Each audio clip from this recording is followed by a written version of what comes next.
Hello students, सो इस video में मैं आपको बताने वाला हूं कि आपकी जो फर्स्ट एग्जाम है सिक्योरिटी लॉ की, उसको आप कितने दिन पहले स्टार्ट कर सकते हैं, कब क्या पढ़ के रख सकते हैं और क्या सर हमें उसको एंड मोमेंट के लिए रखना चाहिए, 2 दिन पहले पढ़ के चले जाए या वेल इन एडवांस स्टार्ट करना चाहिए। तो मेरा आंसर है वेल इन एडवांस। पहला पेपर जो है हमारे हाथ में होता है, हमें उसको लाइटली नहीं लेना है। 4 दिन की जगह पर क्या 5 दिन पहले स्टार्ट करो, क्योंकि पहला पेपर जितना शांति से अच्छा जाएगा ना, तो बोलते हैं ना एक शुरुआत अच्छी हुई तो शुरुआत हमें अच्छी मिल जाएगी। तो इसीलिए जो है मैं हमेशा एज ए स्टूडेंट भी फर्स्ट जो भी पेपर होता था ना, उसको 5 दिन पहले स्टार्ट करता था। और एज ए टीचर भी मैं यही गाइड करता हूँ आप लोगों को कि आपको भी पहला पेपर लाइटली नहीं लेना है। और अगर ऐसा हो तो पहले स्टार्टिंग में 1-2 दिन है तो आप है ना उसमें सिक्योरिटी लॉ के साथ साथ थोड़ा अपने टैक्स के कुछ टॉपिक्स है वो आप है ना पहले से रिवाइज करके रख सकते हैं, अगर आपको टाइम मिले तो 1 दिन पहले शुरू करेंगे चलेगा, लेकिन एंड में एग्जाम के 1 दिन पहले हड़बड़ी नहीं मचनी चाहिए। इसलिए जो है ना, तो आपकी 23rd ऑफ दिसंबर से जो है वो एग्जाम स्टार्ट हो रही है। तो आपको कब स्टार्ट कर देना है? 18th ऑफ दिसंबर से। जी हाँ,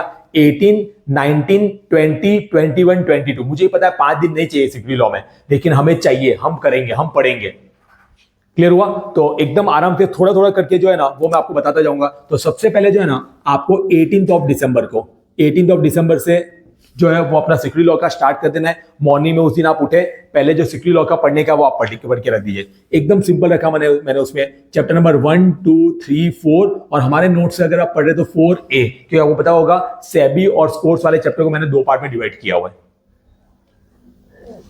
बस इतना पढ़ना है। अब आप बोले सर इतने में हमें थोड़ी पूरा दिन लग जाएगा, ये तो अभी हमने रिवाइज किया, ये तो हमारा 4-5 घंटे में हो जाएगा। अच्छे से पढ़िए, विथ क्रैकर के साथ पढ़ लीजिए। और हाँ, आपका इतना पढ़ने के बाद जो टाइम बच रहा है तो उसमें आप है ना कोई डीटी का कोई हेड आपने रिवाइज कर लिया या आईडीटी का कोई चैप्टर आपने रिवाइज कर लिया, वो आप रखिए। मैं ऐसा नहीं बोल रहा हूं उस दिन में सिर्फ आप यही पढ़िए। एक्स्ट्रा 2 दिन पहले स्टार्ट करने के पीछे मोटिव ही यही है कि आप थोड़ा थोड़ा जो है ना दूसरा सब्जेक्ट भी साथ में पढ़िए, लेकिन क्या इसका भी बर्डन थोड़ा थोड़ा कम होते जाना चाहिए। ठीक है, ये छोड़िए, आप नेक्स्ट डे का सुनिए। 19 दिसंबर में सिंपल चैप्टर नंबर 5, 6 और 7।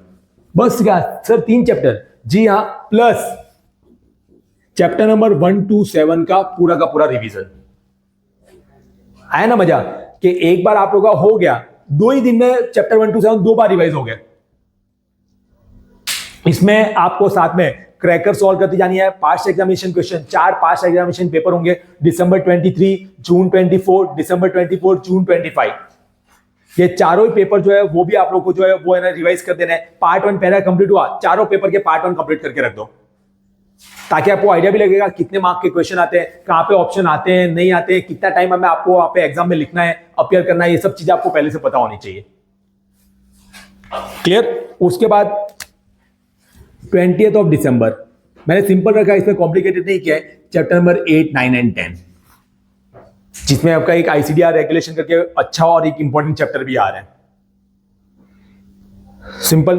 फिर 21st of December chapter number 11, 12, 13 and 14, 4 chapter. और 22nd ऑफ दिसंबर जो है ना वो remaining chapter number 15 to 18, 15, 16, 17 and 18। एकदम सिंपल। और इसमें आप है ना, आपको लग रहा है आपका जल्दी हो रहा है, तो अगेन डीटी आईडीटी के कुछ टॉपिक्स और एक दिन का जो पढ़ा तो नेक्स्ट डे वाला आपका पहले नया पढ़ लिया, ऊपर वाला भी वापस रिवाइज करना है। और जो भी चैप्टर पढ़ते जा रहे हो वो चैप्टर, उसके बाद उसके पास एग्जामिनेशन क्वेश्चन, क्रैकर वैकर जो भी है वो पूरा अच्छे से सॉल्व कर जाना है। और 23rd दिसंबर से आपकी एग्जाम है, तो 22nd दिसंबर को है ना एक दिन पहले 4-5 बजे तक तो आप लोग का पूरा कंप्लीट हो जाना चाहिए पढ़ के, कि आप मूवी देख के आ पाओ, लेकिन किसी को जाना नहीं है, मूवी देख के आ पाओ मतलब। क्लियर? हाँ, एक और इंपॉर्टेंट बात, इसमें जो है बच्चों क्या सॉल्व करना नहीं भूलना है, वैसे तो कोई भूलेंगे नहीं, वो है न्यूमेरिकल्स, क्योंकि हमने उसको इतना इंपॉर्टेंस दिया है। बैच हमने 2 बार किया है इसको, एक चैप्टर के साथ साथ और एक एंड में सारे न्यूमेरिकल्स जो हमने साथ में रिवाइज किए थे। तो न्यूमेरिकल्स वाला पार्ट जो है बच्चों वो बिल्कुल मत भूलिएगा। न्यूमेरिकल्स अच्छे से करके जाने हैं। म्यूचुअल फंड वाले भी करके जाने हैं, कॉल पुट वाले भी करके जाने हैं। क्लियर? और कैलसी लेके जाना मत भूलिएगा।